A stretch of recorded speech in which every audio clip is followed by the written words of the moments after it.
My town had always been small, surrounded by mountains and the forest. We grew up hearing scary stories about that place. Children were warned never to go beyond the marked trail, but there were always those who dared to defy the danger. Mia, my best friend, was one of them. One Friday, Mia disappeared. I remember the last time I saw her, she was talking about the whispers. She said they were real and that she could hear them near the clearing. I laughed, thinking it was just another story she made up to scare me. But that night, she went into the forest alone and never came back. The police searched for days, but found nothing except her backpack, abandoned next to an old oak tree. For them, the case was closed as just another unexplained disappearance. For me, it was the beginning of something much worse. A few weeks after her disappearance, I started hearing things. It was not uncommon for the wind to blow through the trees and make strange sounds, but the noises that reached my window at night were different. It wasn't the howling of the wind or the rustling of the leaves. It was voices. The first time I heard it, I was alone in my room. It sounded like faint, almost indistinguishable whispers calling my name. I thought it was my mind playing tricks on me. But when I looked out the window, I saw something that stopped me in my tracks, a figure with long hair and familiar clothes standing among the trees. "Mia," I called, my voice shaking. The figure disappeared before I could think to leave the house. That night was the first of many. I decided to investigate.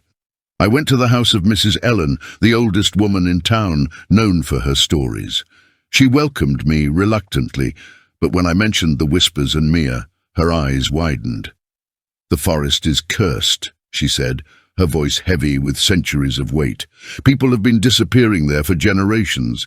They say the whispers belong to souls trapped in the woods, trying to lure more companions into their prison." I asked if there was a way to bring her back. The answer was grim. "If you go in, you might find her, but no one leaves the forest the same way." Even though I knew the risk, I went into the forest. The trail was covered in dry leaves and the silence was absolute, but it wasn't long before the whispers began. They didn't come from a specific direction, but seemed to infiltrate my mind. When I reached the clearing, I saw something I'll never forget. There were marks on the ground, as if something had been dragged. I followed the trail, ignoring the whispers that were now louder, almost like screams. At the end of the path, I came across a cabin that shouldn't be there. It looked very old, with rotting wood and broken windows. Even so, I went in. The inside of the cabin was worse than I imagined. There were strange symbols on the walls, drawings made with something that looked like dried blood. And in the center of the room, a large, cracked mirror that reflected something that wasn't there. Mia. She was pale, with sunken eyes and a strange smile. When I tried to call out to her, the figure in the mirror laughed, but the sound didn't come from there. I heard the laughter behind me. I turned quickly, but there was no one there. The mirror, however, began to show images of people I didn't know, all with expressions of terror. They were the missing, trapped there. Mia wasn't alive. The truth hit me like a blow. She was one of the souls trapped in the forest. The whispers were hers, but not in the way I imagined. They weren't a call for help. They were a warning. I tried to leave the cabin, but the door had disappeared. The environment around me seemed to pulse, as if the forest were alive. And then I saw it. Mia's figure, now horrific, stood before me. "You came for me," she said, in a voice that wasn't hers. "But now it's too late." When I woke up, I was back in the clearing, but something was wrong. There was no sound anymore. It was as if the world had stopped. I looked up at the sky, and it was covered in a grey veil. I went back home, but no one seemed to notice me. It was as if I were invisible. Slowly I realized the truth. I had not left the forest. It had consumed me. Today, I am one of the whispers. I try to warn those who venture here, but I know it is useless. The forest always claims its victims, and I was just another in the endless list.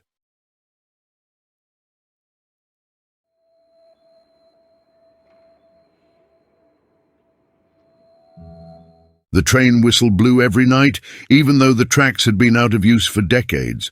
My sister, Livia, said it was a warning, a call to anyone who dared to approach the tunnel. I never paid attention until the day she disappeared. It was a warm afternoon, but the forest around the tunnel seemed to carry its own climate, a damp, heavy chill that gripped the chest. When Livia didn't return for dinner, my heart sank. She had mentioned exploring the place with friends, but no one knew where she was. The next morning, firefighters found her bicycle lying near the entrance to the tunnel. No sign of her. That's when the rumors started. The tunnel doesn't lead anywhere, the elders said. But I knew I would have to find out the truth for myself. The town was small enough that everyone had their own version of the story. The tunnel, known as the Throat, had been built at the beginning of the last century, but a terrible accident had put an end to its use. Workers were buried, and since then, reports of strange sounds and apparitions have been reported at the site. I decided to speak to Mr. Alvaro, the retired caretaker of the old train station. He had worked there during the last days of operation. With a somber look, he told me, "The problem is not the tunnel. It's what the tunnel holds." I asked him what he meant by that, but he just shook his head. Before leaving, he handed me a flashlight and said, "If you go in, don't look back, never look back." 2 days later, I went to the tunnel. The silence was oppressive, as if even the birds avoided that place.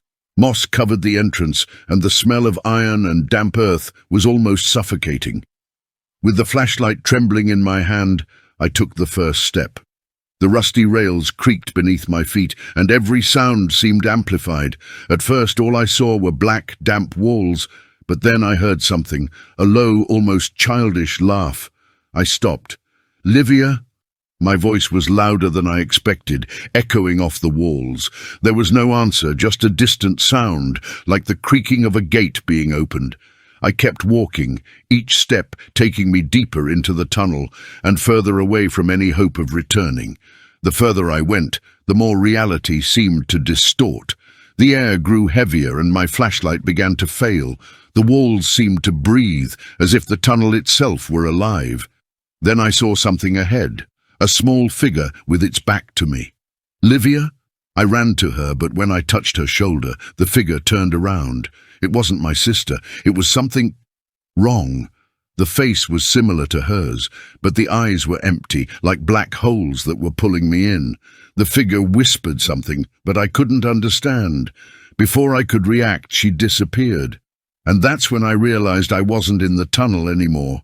I was in a place that looked like a distorted version of our city, but everything was dark, twisted, like a nightmare. Exploring that other side was like walking through quicksand. Everything seemed like a reflection of the world I knew, but every detail was wrong. Houses had windows that looked out at me, trees whispered my name, and the sky was a starless void. Finally, I saw Livia. She was sitting on the edge of a track that seemed to lead nowhere. I ran to her, but before I could reach her, I heard a loud, deafening whistle. A train was coming toward us, but it wasn't a normal train. It seemed made of shadows, moving impossibly. "Livia, come with me," I shouted, but she just looked at me and said, "You shouldn't have come." The train passed right by us, but something changed. Suddenly we were back in the tunnel, but it wasn't the same place I had entered from. The floor was covered in bones, and the walls glistened with something that looked like fresh blood. "Livia, we need to get out of here," I said, but she shook her head. "I can't. They won't let me." Before I could ask who they were, I felt a cold hand on my shoulder. I turned and saw a tall figure with eyes like burning coals. He didn't speak, but his presence said it all. I wasn't welcome there. When I woke up, I was at the entrance to the tunnel, with the sun shining above me. There was no sign of Livia or the things I had seen, but something was different. In my pocket, I found a small stone with the same symbol that was on the tunnel walls, and at night the whispers started again. I know that the tunnel still calls to me, and I know that one day I will have to go back. If you like the story, subscribe to the channel for more content like this and share it with your friends. Many more chilling stories are to come.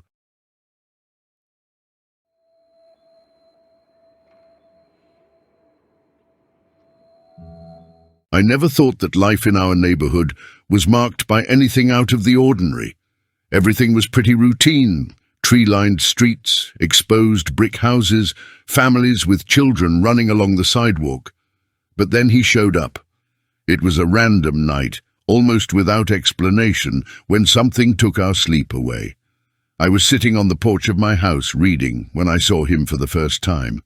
Something that seemed out of place, but that was actually part of a nightmare that would drag on in my mind forever. I saw him standing in the distance at the end of the street. He was standing, leaning against a lamppost, with a bizarre smile plastered on his face. There was nothing else that defined him, just that silhouette. It seemed like a cruel joke, a clown. But he was there, standing as if waiting for something. He wasn't doing anything strange, just looking. My first reaction was disbelief. A clown at that time on our street was impossible. But when I looked more closely, I noticed something even more disconcerting. He wasn't moving, he wasn't smiling as exaggeratedly as he should have. It was just a small smile, as if it were forced, as if he was in the wrong place, as if it were a mistake. When I looked again, the clown was no longer there. I tried to ignore it. Maybe it was my mind creating something where there wasn't any. Maybe it was a trick of the light. But in the following days, things began to change, and I could no longer ignore what I saw. The days passed, but the feeling of discomfort didn't go away. I didn't say anything to my wife, but each night I felt the eyes of that clown watching me. The street seemed to be quieter, as if the entire neighborhood was waiting for something. And it was. 2 nights later, something happened. I was coming back from a quick walk when I passed by the house of Laura and Daniel, 2 neighbors who lived a few doors away. Their porch light was on, but the door was ajar, which was strange, since they usually locked everything before leaving.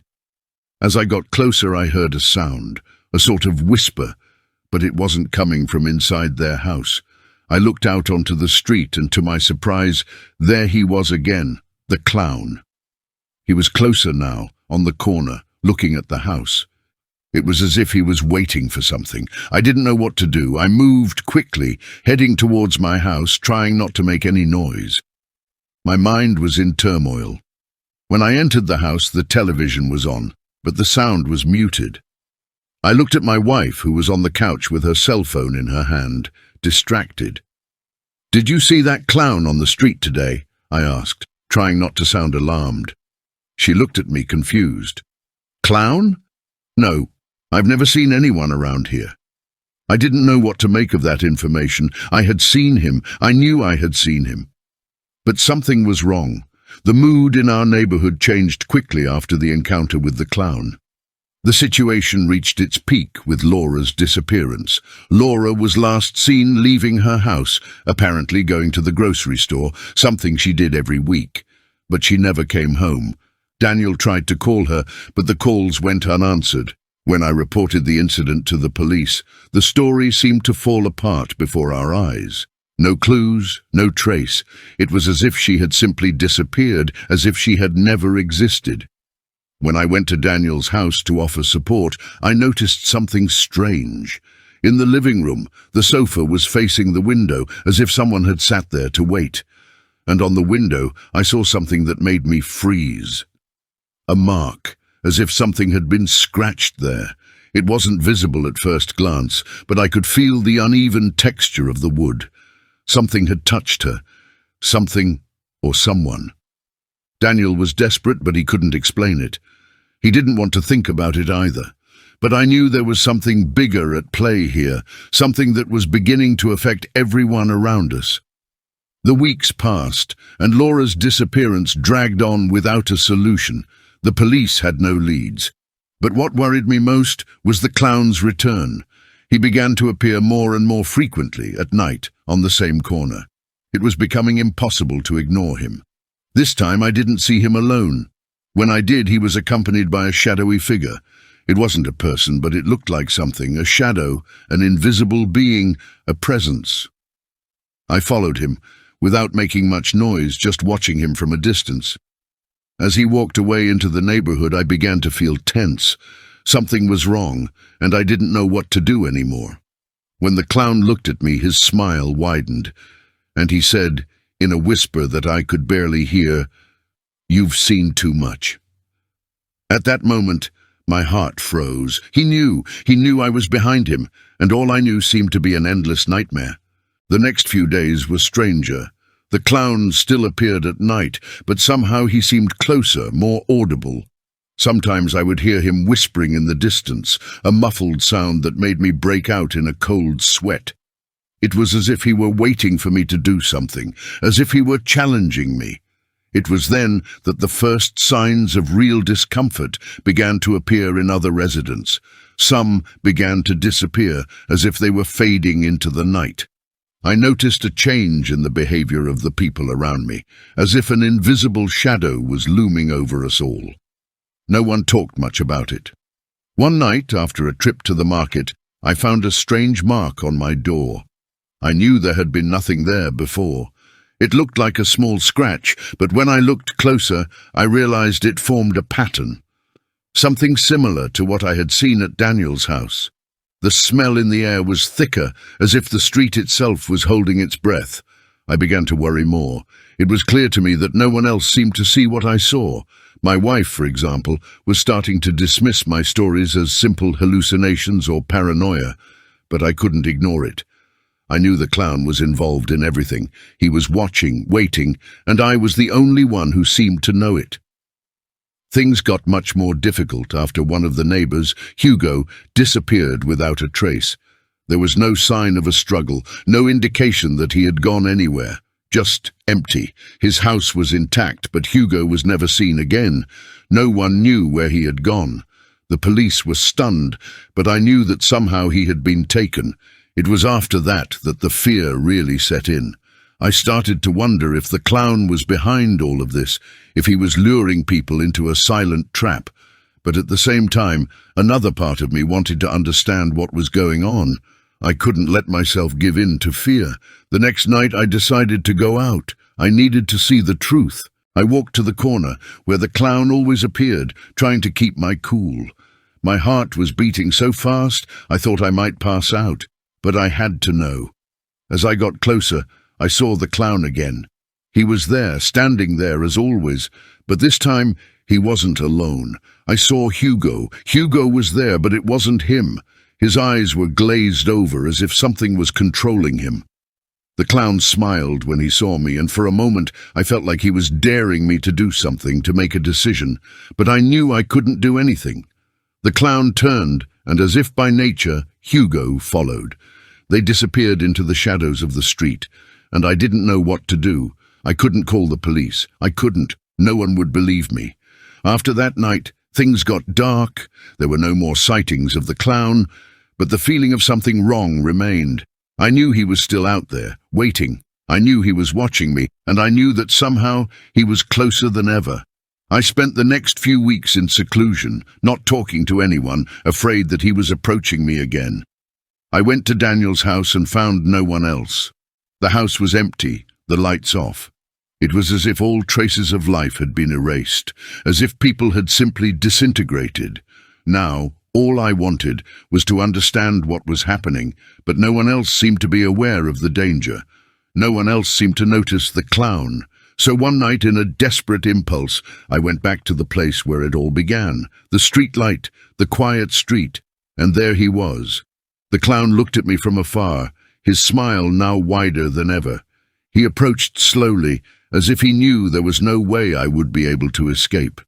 He didn't say a word to me, but there was a kind of understanding in his eyes, as if, finally, he had gotten what he wanted.